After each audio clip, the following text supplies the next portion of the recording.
Ana sa napulo ka hektaryang lunas sa barangay Malabog, Davao City ang apektado sa halos 4 ka adlaw nga grass fire.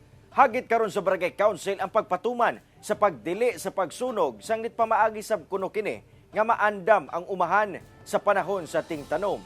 Ani ang report ni Argel, relator. Milungtad og halos 4 ka adlaw ang pagpakgang sa kalayo nga milamoy sa kasagbutan nga sakop sa sitio Kapihan, Barangay Malabog sa Pakibato District, Davao City. Misubida ang fire trucks sa Central 911 aron mapalong ang kalayo. Parte sa gabi, atin fire out na. Sus, pagkabutan, nagsika na mong pagbalik. Ila na pong ibalik ka no ganito, sir. Ana sa gimnabanaang napulo ka hektaryang luna ang apektado sa nahitabong grass fire.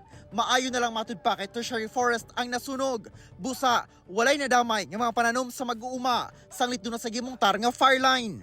Dunanay abiso ang barangay council ngadto sa mga residente nga ginadili ang pagsunog apan ang hagit karon sa pagpatuman niini. Mao mo guni ang ting padako ta uma, ting kainin system ba kay inigulan.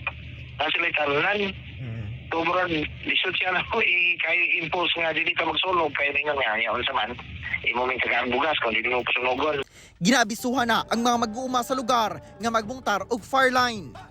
Ako si Argel, relator para sa One Mindanao.